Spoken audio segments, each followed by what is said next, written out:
Guys, आप सभी की प्रिपरेशन कैसे चल रही है। तो कल हम लोग ने रिकार्डियन थ्योरी ऑफ रेंट का पार्ट 1 पढ़ा, आज आपका पार्ट 2 है। तो कल हम लोग ने रिकार्डियन थ्योरी ऑफ रेंट का reason for existence of rent का फर्स्ट देखा था, स्कार्सिटी। आज हम लोग का सेकेंड पार्ट है उसका डिफरेंशियल रेंट। ठीक है, तो डिफरेंशियल रेंट क्या होता है देखते हैं हम लोग इसको। तो जो डिफरेंशियल रेंट है देख सकते हैं अकॉर्डिंग टू रिकार्डो के अकॉर्डिंग क्या होता है कि रेंट ऑफ लैंड अराइज। ठीक है, जो लैंड है उसका रेंट बढ़ेगा because the different plot of land have different degree of productive power. ठीक है, जो डिफरेंट प्लॉट होता है लैंड का उसका क्या होता है, डिफरेंट डिग्री होता है प्रोडक्टिव पावर। उसका क्या होता है डिफरेंट, मतलब कि जैसे कि ये लैंड है, ठीक है, सपोज करिए ये लैंड है, फिर ये लैंड है, फिर ये लैंड है। जो डिफरेंट लैंड है या डिफरेंट प्लॉट है उसका जो प्रोडक्टिव पावर है वो अलग है। किसी की फर्टिलिटी ज्यादा है, किसी की फर्टिलिटी कम है। ठीक है, तो देखिए some land are more fertile than other. देखिए यही बात बोली मैंने कि किसी की फर्टिलिटी ज्यादा है, किसी की फर्टिलिटी क्या है, कम है। ठीक है, difference between the production of superior land and that of inferior land is rent. ठीक है, तो देखिए जो लैंड में फर्टिलिटी ज्यादा है उसको सुपीरियर लैंड बोले, जिस लैंड में फर्टिलिटी कम है उसको इंफीरियर लैंड बोल सकते हैं। ठीक है, दोनों के बीच जो सुपीरियर लैंड है और इंफीरियर लैंड है दोनों के बीच का जो डिफरेंस है, ठीक है, दोनों के बीच का जो भी डिफरेंस है उसको हम लोग बोलते हैं रेंट। ठीक है, अब रिकार्डो ने क्या अज्यूम किया था, देखिए रिकार्डो इस थ्योरी को किसने दिया, रिकार्डो ने दिया। तो Ricardo assumes that the different grades of land are cultivated. जो रिकार्डो क्या अज्यूम करते हैं कि यहाँ पे लैंड को कल्टीवेट किया जाता है, कल्टीवेशन होता है डिसेंडिंग ऑर्डर में, मतलब कि बड़ा से छोटे में। ठीक है, कैसे, जैसे कि सबसे पहले सबसे ज्यादा फर्टिलिटी जिस लैंड में उसका कल्टीवेशन होगा, फिर उससे कम फर्टिलिटी उसका कल्टीवेशन होगा, फिर उससे कम का होगा।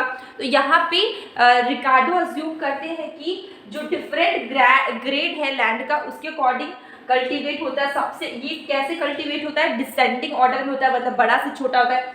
First grade land being cultivated first, ठीक है, देन सेकेंड ग्रेड लैंड, उसके बाद फिर थर्ड ग्रेड। ठीक है, इसको हम लोग शेड्यूल से और डायग्राम से देखेंगे। देखिए फर्स्ट मैंने लिखा है grade of land the same size, जितने भी लैंड है सबका साइज सेम है, लेकिन कहीं पे ज्यादा फर्टिलिटी है किसी लैंड की, किसी की कम है। तो इसके कारण क्या होगा, कहीं पे प्रोडक्शन ज्यादा होगा, कहीं पे कम होगा। ठीक है, देखिए total produce and it's value, सबसे ज्यादा जो फर्टिलिटी है जिस लैंड की वहां पे प्रोडक्शन हो रहा है 40 kg का। ठीक है, तो देखिए कॉस्ट लग गया 100 और 100 इसका क्या हो गया, रेंट हो गया, प्रॉफिट हो गया, सरप्लस हो गया। ठीक है, तो यहाँ पे देख सकते हैं 100 कॉस्ट है, देखिए यहाँ पे 40 kg प्रोडक्शन हो रहा है। ठीक है, तो दो टोटल प्रोडक्शन कितना है 200 का। ठीक है, टोटल प्रोडक्शन कितना है 200 का है, कॉस्ट कितना लगा 100, तो 100 इसका क्या हो गया, सरप्लस हो गया। 100 कॉस्ट में चला गया, 100 बच गया, वो क्या हो गया, सरप्लस हो गया। तो ये आपको क्या होगा, इसको हम लोग बोलते हैं इंट्रा मार्जिनल, या फिर आप बोल सकते हैं अबव मार्जिनल। ठीक है, इंट्रा मार्जिनल लैंड बोल सकते हैं या फिर अबव मार्जिनल लैंड बोल सकते हैं। ठीक है, क्योंकि देखिए ये चीज आपको समझ में, फर्स्ट में क्या ग्रेड ऑफ लैंड। ठीक है, यहाँ पे फर्स्ट ग्रेड में 40 kg का प्रोडक्शन हुआ, तो 40 रुपीज 5 लगा, तो दोनों को मल्टीप्लाई करके टोटल कितना होगा 200। ठीक है, टोटल 200 वैल्यू आया। ठीक है, इसमें से कॉस्ट 100 का लगा है, 100 रुपए जो बच गए वो क्या हो गए, प्रॉफिट हो गए, इसी को बोलते हैं सरप्लस। तो और इसको हम लोग क्या बोलेंगे, इंट्रा मार्जिनल या फिर अबव मार्जिनल लैंड। इसके बाद सेकेंड डिग्री की बात करें, सेकेंड डिग्री में क्या है 30 kg का प्रोडक्शन होगा। ठीक है, 30 kg का प्रोडक्शन होगा, तो यहाँ पे कितना आया, टोटल 150 आया। ठीक है, इसमें से 100 रुपया कॉस्ट लगा, 50 रुपया सरप्लस हो गया। देख पा रहे फर्स्ट ग्रेड में ज्यादा सरप्लस हुआ 100 रुपये, इसके बाद 50 रुपये का सरप्लस हुआ। थर्ड ग्रेड की बात करें तो 100 kg 100 रुपया आ रहा है, 100 रुपया तो आपको कॉस्ट ऑफ प्रोडक्शन ही लग जा रहा है। तो यहाँ पे तो कोई सरप्लस नहीं है, तो यहाँ पे नील हो गया, नो रेंट नो सरप्लस, कुछ भी नहीं है। फोर्थ की बात करें 15 kg आ रहा है, तो ये माइनस में चला गया है। ठीक है, यहाँ पे और भी कुछ सरप्लस नहीं होगा क्योंकि 100 से भी नीचे और उसे कॉस्ट में 100 लग रहा है, तो ये आपका क्या होगा, बिलो मार्जिनल लैंड आया। ठीक है, अब इसको अगर हम लोग डायग्राम में देखते हैं तो देख सकते हैं कि देखिए यहाँ पे ABCD ये आपका लैंड है, इतना आपका क्या है टोटल प्रोडक्शन है। सी कहा गया ए बी सी डी, फिर देखिए डी ई एफ जी, ये आपका टोटल प्रोडक्शन है। फिर यहाँ पे देखिए जी एच आई जे टोटल है, ठीक है। ए डी डी जे और ये आपका क्या है, लैंड है, ठीक है। सेम साइज का 3 लैंड है। सपोज करिए ए में आपको जो सरप्लस मिल रहा है वो ये जो शेडेड एरिया है ये आपका सरप्लस है। बी में आपको देखिए इस एरिया, इस लैंड में, मतलब यहाँ से यहाँ तक का लैंड में जो भी आपको सरप्लस मिल रहा है ये शेडेड एरिया क्या है, सरप्लस है। ये टोटल क्या आपका टोटल प्रोडक्शन है, ठीक है। ये भी आपका टोटल प्रोडक्शन है, ये आपका क्या सरप्लस है। थर्ड में कोई सरप्लस नहीं, इसलिए यहाँ पे आपको कुछ भी नहीं दिख रहा है, ठीक है। देखिए ये वाला पूरा एरिया शेडेड एरिया आपका सरप्लस है, ये वाला एरिया आपका सरप्लस है, ठीक है। तो आप देख पा रहे थे कि फर्स्ट और सेकंड में आपको सरप्लस हो रहा था। फर्स्ट ग्रेड के लैंड में जितना आपका कॉस्ट ऑफ प्रोडक्शन है उससे ज्यादा आ रहा था, ठीक है। कॉस्ट लगा आपको उसको बनाने में 100 रुपया और आपको 200 आया, तो 100 रुपया आपका क्या हो गया, आपका सरप्लस हो गया, ठीक है। सेकेंड ग्रेड की बात करें, यहाँ पे 150 आ रहा था, आपको कॉस्ट 100 रुपये लगा है और आ कितना रहा था, 150 आ रहा था। तो ये जो 50 रुपया क्या है आपका सरप्लस है, ठीक है। तो आपको फर्स्ट और सेकेंड में सरप्लस मिला, थर्ड और फोर्थ में नहीं मिला, ठीक है। इसलिए आपका ये जो फर्स्ट वाला है एरिया ये आपका क्या सरप्लस है, ये वाला आपका सरप्लस है, ठीक है। तो देखिए ये total A B C D, ठीक है, ये टोटल प्रोडक्शन है जिसमें कि आपको ये शेडेड एरिया क्या है, सरप्लस है। फिर देखिए D E F G total है जिसमें आपको इतना क्या है, ये शेडेड एरिया क्या है आपका सरप्लस है। जी एच आई जे आपका टोटल प्रोडक्शन, यहाँ पे कोई सरप्लस नहीं था क्योंकि जितना कॉस्ट लग रहा है उतना ही आया, उससे 1 रुपया भी ज्यादा नहीं आया, तो सरप्लस कैसे बचेगा, ठीक है। तो आपका ये जो दोनों शेडेड एरिया है ये आपको क्या है, सरप्लस है, अबव कॉस्ट या फिर आप इकोनॉमिक प्रॉफिट बोल सकते हैं। जब कोई सरप्लस नहीं आएगा तो आपका क्या होगा, नो रेंट होगा। जब आपका नेगेटिव में चला गया है, ठीक है, जितना आपको खर्च लगा, ठीक है, उससे भी कम पैसे आए तो आपका क्या हो जाएगा, बिलो मार्जिनल लैंड आ जाएगा, ठीक है। तो आपको ये चीज समझ में आ गई। ये आपका डायग्राम था, ये आपका शेड्यूल था। इस थ्योरी के बहुत सारे ड्रॉबैक्स हैं।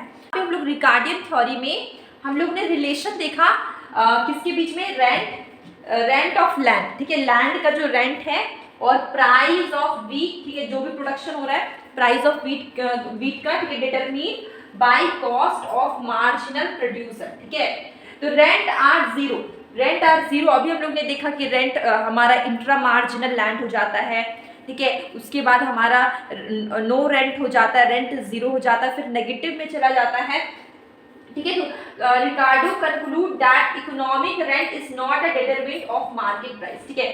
तो रिकार्डो ने कंक्लूड किया कि जो इकोनॉमिक रेंट है वो मार्केट प्राइस से डिटरमिन नहीं होता है, rather price of wheat is determine solely by market demand, ठीक है। यहाँ पे प्राइस ऑफ वीट किस पे डिपेंड करता है, मार्केट डिमांड, जो वीट का जो मार्केट डिमांड है उस पे, और फर्टिलिटी ऑफ लैंड पे डिपेंड करता है, ये रिकार्डो ने बताया, ठीक है। तो आपको समझ में आया ये क्या था कि रिकार्डो ने कंक्लूजन क्या दिया कि ये जो हमारा इकोनॉमिक रेंट है, इकोनॉमिक रेंट जो हम लोग सरप्लस देख रहे थे, ये मार्केट प्राइस पे डिपेंड नहीं करता है। रिकार्डो का कहना है कि जो सरप्लस अभी हम लोग ने पढ़ा, ये इकोनॉमिक रेंट वो मार्केट प्राइस पे डिपेंड नहीं करता है। वो किस पे डिपेंड करता है, वो डिपेंड करता है मार्केट के डिमांड पे। किस पे डिपेंड करता है, मार्केट के डिमांड पे, ठीक है।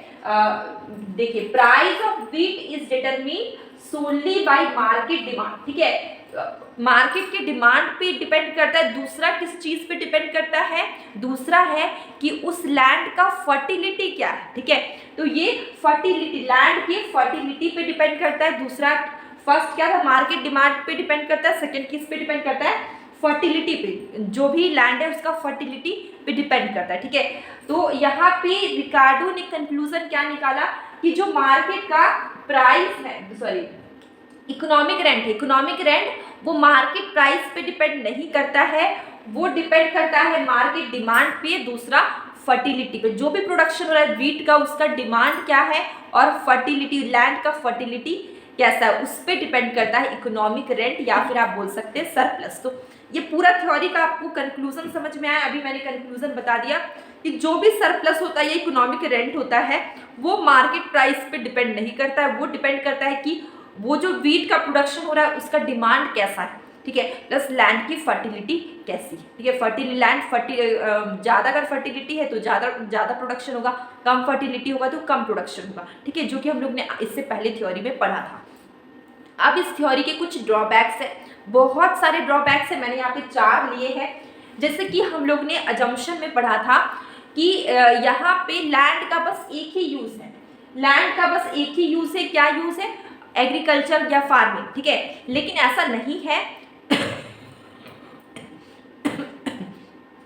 लैंड के बहुत सारे यूज हैं, ठीक है, बहुत सारे अल्टरनेटिव यूजेस हैं। तो आपका फर्स्ट वाला जंक्शन था वो तो रॉन्ग हो गया कि लैंड का बस एक ही इस्तेमाल नहीं है कि बस आप उसमें फार्मिंग करें, इसके अलावा लैंड के और भी यूज हैं। लेकिन इस थ्योरी में बोला गया कि लैंड का बस एक ही यूज है, फार्मिंग, इसका कोई दूसरा अल्टरनेटिव यूज नहीं है। तो फर्स्ट अजम्पशन तो आपका रॉन्ग हो गया।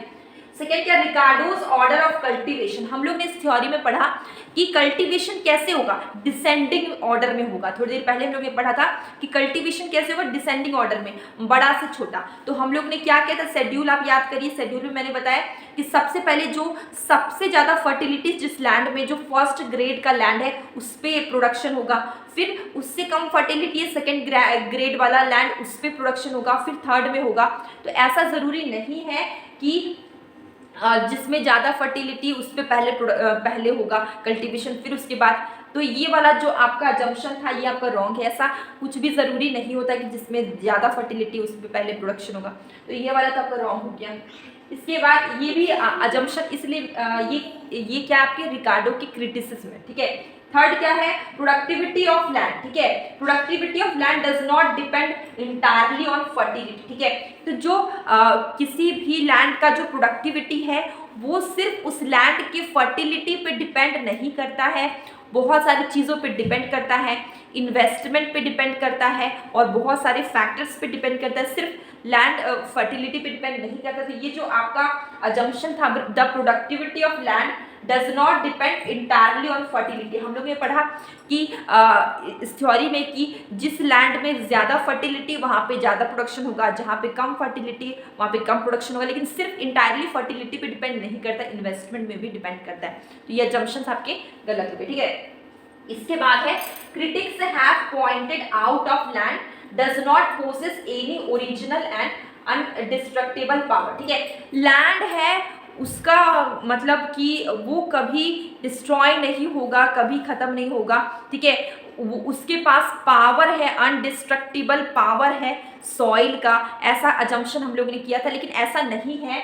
देखिए यहाँ पे अगर बहुत ज़्यादा, देखिए यहाँ पे मैंने लिखा है कि gradually diminishes unless fertiliser are applied regularly. किसी भी लैंड में अगर फर्टिलाइजर यूज हो रहा है तो रेगुलरली हो रहा है, ठीक है, तो इससे क्या होगा कि उसका जो पावर है, वो लैंड का जो पावर है, लैंड का जो फर्टिलिटी, वो अपने आप टाइम टू टाइम वो आपका कम होते ही जाएगा। यहाँ पे हम लोगों ने पढ़ा कि यहाँ पे क्या पढ़ा था हम लोग ने कि land does not possess any original and indestructible power, ठीक है।